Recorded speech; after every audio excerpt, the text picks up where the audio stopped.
बिस्मिल्लाहिर्रहमानिर्रहीम अस्सलामु अलैकुम रहमतुल्लाह। पहले तो बंद कमरों के अंदर ये बातें हुआ करती थी कि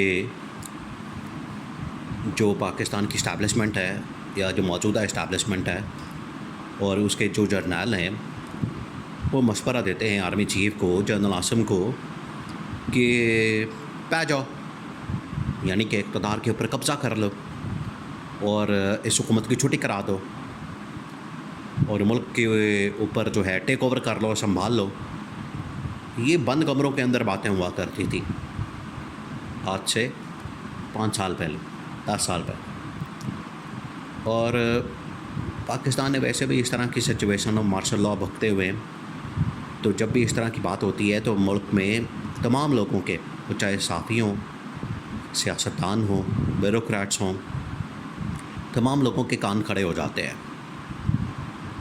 अच्छा, इसमें एक और भी इंटरेस्टिंग बात है, वो ये कि इमरान खान ने कहा था कि एक वक्त आना है, मुल्क के हालात इतने ख़राब हो जाने हैं कि इस्टेब्लिशमेंट के ऊपर, यानी कि पाकिस्तान की फ़ौज के ऊपर बहुत प्रेशर पड़ जाना है। फिर उनको रास्ता नहीं मिलना कि जाएं तो जाए कहाँ, क्या करें, कि हम मार्शल लॉ लगा दें या मुल्क को कैसे संभालें। ये एक दिन आना है, इमरान खान ने बता दिया था। जब इमरान खान के ख़िलाफ़ साजिश हो रही थी, इमरान खान के ख़िलाफ़ इन्होंने पूरा एक महाज खोला हुआ था। आज देखें, इमरान खान जेल में है, पूरी पार्टी तितर बितर करती है, लीडरशिप उड़ाती है, यानी कि ऊपर से फारिग करती है, कोई पार्टी छोड़ गया है, कोई गिरफ़्तार है, सारी लीडरशिप फारिग हो गई है। और जो हुकूमत इस वक्त बरसर इक़्तिदार है, वो तारीख़ की, पिछले 50 से 60 साल की तारीख़ की बदतरीन हुकूमत है। ऐसी सूरत हाल में फिर इस्टेब्लिशमेंट के अंदर से जो इस्टेब्लिशमेंट के लोग हैं वो कह रहे हैं कि जनरल साहब कुछ करें, मुल्क बहुत तेज़ी से तबाही की तरफ जा रहा है, कुछ करें। क्या क्या ऑप्शन है, इंतहाई अहम तरीन मामला, इसको आपने समझना है। देखिए, बाकायदा कॉलम्स के अंदर, टीवी टॉक शोज़ के अंदर मुख्तलिफ जो तजियाकार है वो खुल कर बात कर रहे हैं कि अब जनरल आसिम को, जो पाकिस्तान की टॉप मिलिट्री कमांड है, वो मशवरा दे रही है कि जनरल साहब अब बहुत हो गया, इनफ इज़ इनफ। अब देखिए इन्होंने क्या किया है।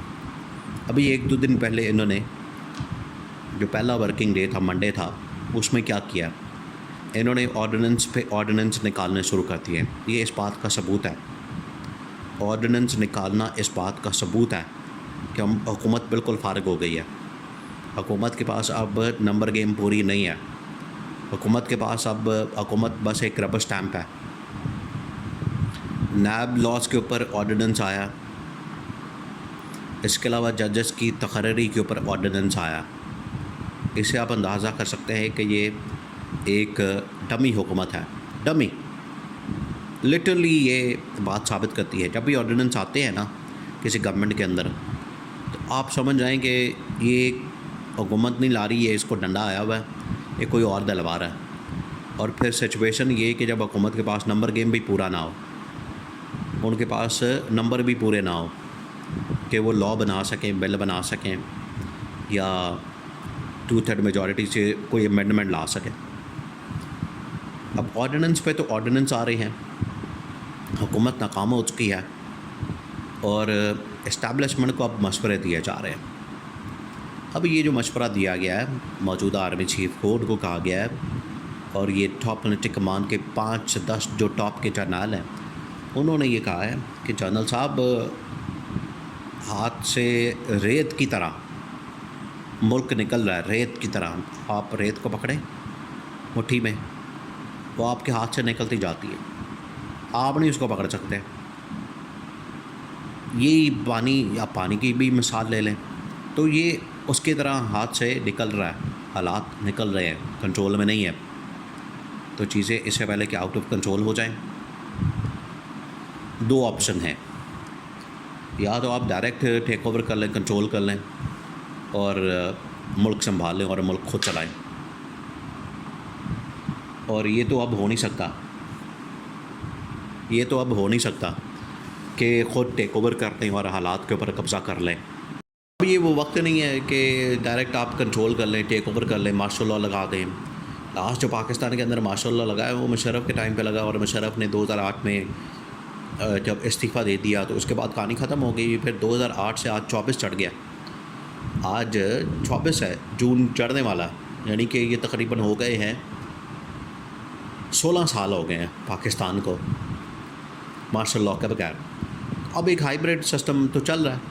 वो जर्नलों ने डिस्कस किया आपस में कि सर ये हाइब्रिड सिस्टम तो ठीक है, हमें पता लग गया है कि कोई ना कोई आप डमी ला के बिठा दें, कोई ऐसी गवर्नमेंट जिसके पास पावर और इख्तियारात ना हो, बल्कि उनके पास सिर्फ बराए नाम इख्तियारात हों, असल अथॉरिटी पावर हमारे पास हो, हम चलाएं सब कुछ।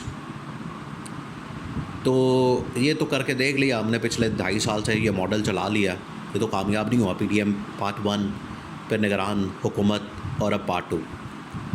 तो या तो अब एक ऑप्शन है कि हम डायरेक्ट कंट्रोल कर लें, जो बड़ा मुश्किल है, क्योंकि जो आलमी ताकतें हैं वो हमें सपोर्ट नहीं करेंगी, सैंक्शंस लग जाएंगी, पाबंदियाँ बड़ी सख्त होती हैं, मुल्क का कबाड़ा निकल जाता है, मुल्क दिवालिया हो जाता है। दूसरी ऑप्शन बहुत ज़्यादा आसान है कि मैंडेट जो 8 फरवरी को जिसको मिला है उसको मैंडेट उसके हवाले कर दें, सिंपल, और हम पीछे हट जाएं चुप करके। भाई हम ला भी रहे हैं, इनको ला के बिठा भी रहे हैं, इनके लिए मैनेज भी कर रहे हैं, ये जो शहबाज गवर्नमेंट है इनको लेकर भी आए, इनके लिए मैनेज भी किया, फिर कारकर्दगी भी ना दिखाए हैं, ये तो फिर नहीं हो सकता।